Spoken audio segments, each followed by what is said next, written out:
نماز کی 1 رکعت چھوٹ جائے، 2 رکعت چھوٹ جائے یا 3 رکعت چھوٹ جائے تو کس طرح ادا کریں؟ اگر نماز میں 1 رکعت چھوٹ جائے، امام کے ساتھ پڑھتا رہے، سلام پھیرنے کے بعد کھڑا ہو، سورہ فاتحہ پڑھے، سورہ پڑھے، اس کے بعد رکوع سجدہ کر کے سلام پھیر دے۔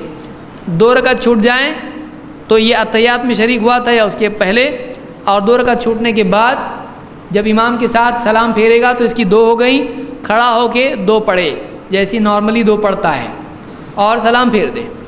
اگر 3 رکعت چھوٹ گئی ہیں تو 1 ملی ہے، اب دوسری شروع ہوگی سلام کے بعد، دوسری رکعت پڑھنے کے بعد بیٹھے گا اتحیات میں، اتحیات پڑھنے کے بعد کھڑا ہوگا، سورہ پہلی میں بھی پڑھا تھا، پھر سورہ فاتحہ پڑھے گا، سورہ پڑھے گا، یہ ہے تیسری، اس کے بعد رکوع سجدہ کرے گا، پھر کھڑا ہو جائے گا، چوتھی، سورہ فاتحہ پڑھے گا، رکوع کرے گا، سجدہ، اتحیات، سلام۔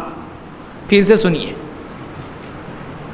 4 رکعت اگر پڑھنا ہے اور امام کے ساتھ 3 ملی، 3 نہیں ملی، 1 ملی، تو کیا کتنی ملی ہے؟ 1۔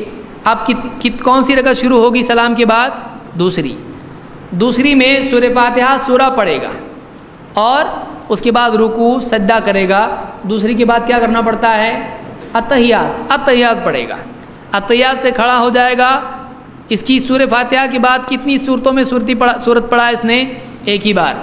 اب 1 بچی ہے، تیسری میں وہ سورت پڑھے گا، پھر سورہ فاتحہ سورت پڑھنے کے بعد رکوع کرے گا، سجدہ کرے گا۔ کتنی رکعتیں ہوئیں؟ 3، 1 باقی ہے اس کی، یعنی 4 والی میں 1 باقی ہے، پھر کھڑا ہو جائے گا۔ 2 بار تو صورتیں پڑھ چکا ہے، واپس اس صورت پڑھنے کی ضرورت ہے نہیں، اب صرف سورہ فاتحہ پڑھے گا، رکوع سجدہ اتحیات سلام، ختم ہوگی نماز اس کی۔